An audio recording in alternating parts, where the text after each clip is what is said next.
මචන්ලා මේ තියෙන්නේ ලංකාවේ කොල්ලෝ පිස්සුවෙන් වගේ ආදරය කරන ජපානයේ ඉපදුනා. ජපාන් බයික් කිව්වම හැමෝටම මුලින්ම මතක් වෙන ලොවෙත් මාකට් එක බහින්නේ නැති පාරේ යන ඕනම කෙනෙක් දෙපාරක් හැරිලා බලවන ජපාන් හපන Honda Hornet 250.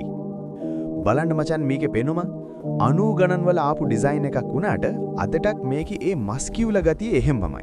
විශේෂයෙන්ම මේකේ ඒ මහත ටයර් එකයි සීට් එක යටින් යන හයි මවුන්ට් සයිලන්සර් එකයි තමයි මේකට ඒ බිග් බයික් ලුක් එක දෙන්නේ.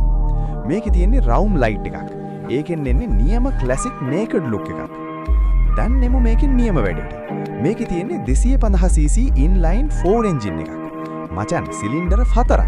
ඒ කියන්නේ මේක RPM 16000 වෙනකන් අදින්න පුරුවන් පුංචි රොකට් එකක්. මචංලා මේක නිකම්ම 250 බයික් එකක් නෙවෙයි. මේක හයි රෙවිං මොන්ස්ටර් එකක්.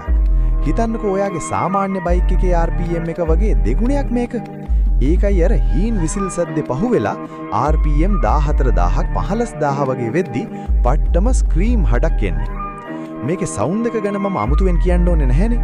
හරියට ජෙට් එකක් යනවා වගේ. 180 ටයර් එකක් පිටිපස්සට දාලා තියෙන්නේ නිකන් නෙවෙයි. ඕනම වංගුවක බය නැතුව බයික් එක නමන්න පුළුවන් ස්ටැබිලිටි එකක් ගන්න.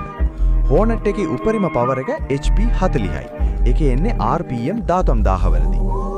පැදලා බලනකොට දැනෙන සැප ගැන කිව්වොත් ඇඟට ලොකු අමාරුවක් නැතුව දුර ගමනක් යන්න පුළුවන්. හැබැයි ඉතින් මේකේ පවර් එක එන්නේ ඉහළ RPM වලදී.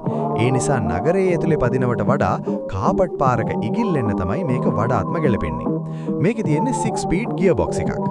ලංකාවේ ඕනම තැනක ස්පෙයා පාර්ට්ස් තියෙනවා ආපහු විකුණන්න ලෙහෙසි. අවාසි බැලුවොත් ප්‍රධානම දේ තමයි තෙල් කිරිල්ල.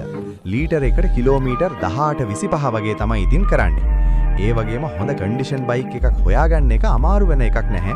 මොකද ලංකාවේ කොල්ලෝ පණ වගේ මේ බයික් බලා ගන්න නිසා. ඉතින් මචන්ලා පාරේ යනකොට ගැම්මක් ඕනේ නම් Hornet එකක් කියන්නේ අනිවාර්යයෙන්ම ඔයා ගාව තියෙන්න ඕන බයික් එකක්.